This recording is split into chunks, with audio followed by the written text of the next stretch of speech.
आरे पिला माने तमे समस्ते भल अछ ना। हाँ आज तुमको मु गोटे बढ़िया कहानी टे कहि समस्त गप को शुणिया को भल पाओ ना। ताले गप कौन करे ना मनुष्य जीवन दुख को भूले दिए। कुनी कुनी पिला माने गप शुणा को बहुत भल पाती। सेमती कुनी कुनी पिला कौन तमें मैंने भी गप शुणा को बहुत भल पाओ। तो से परी आज गोटे गप मु तुमको शुणिबी जो गपटी लिखिं गोदावरीश महापात्र। सी जड़े थिले एकाधार साहित्यिक देशप्रेमी। तांकर अनेक लेखा मध्य से नियाकुंटा पत्रिका मध्य लिखिथिले। से सब लेखा माने गाँव जो सामाजिक जीवन भीतर नगण्य चरित्र समाज परिवार सब जो जो कहानी घटी जाउची घटना अघटना समस्त को लेकिन से एपरी भाव लेखनी मनरे गप आकार फुटे जे ताहा कई माने वर्णना भी करें ना। तो शुण थिला ए मनीष को पत्थर कला किए कहीं केउ जुगरु ध्यानमग्न ऋषि परी केते जुगरु से पहाड़टा ठिया होइछि जे तार इतिहास कहीं जानती नहीं। केबे प्रथमे पहाड़ ऊपर जमार बांधिला आउ केबे प्रथमे तार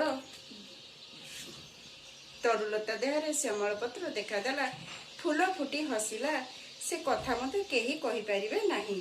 से भितरे बणजंतु बसा बांधि रहिले पक्षी गीत गाइला वर्षा तार कपाल धोईदेला सूर्य चंद्र तार केते बेले केते बेश ताको पिंधेई देले से कथा पहाड़ ही केवल जाने।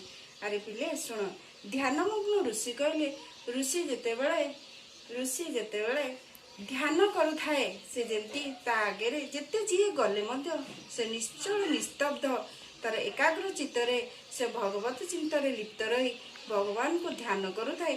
ठीक सेपरी पहाड़टे कहीं कौ जुगरु तार तार ठिकना मध्य आज जाए आमे माने मध्य जानिनु कहीं केउ जुगरु से पहाड़टी ठिया होइछि।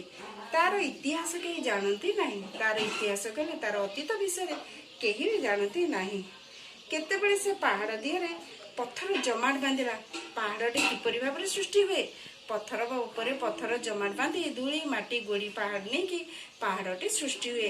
हेले से पहाड़टी ऊपर केतेबेले गोटे पत्थर ऊपर आउ गोटे पत्थर माटी जमाट बांधिला ता मध्ये आमे केही जानती नहीं। केबे प्रथमे तार तरु देहरे श्यामल पत्र देखाला ता अर्थ तार पहाड़ ऊपर जो गछ अच्छी से गछ देहरे केतेबेले नुआ पत्र कहला ताको मध्ये केही जानती नहीं।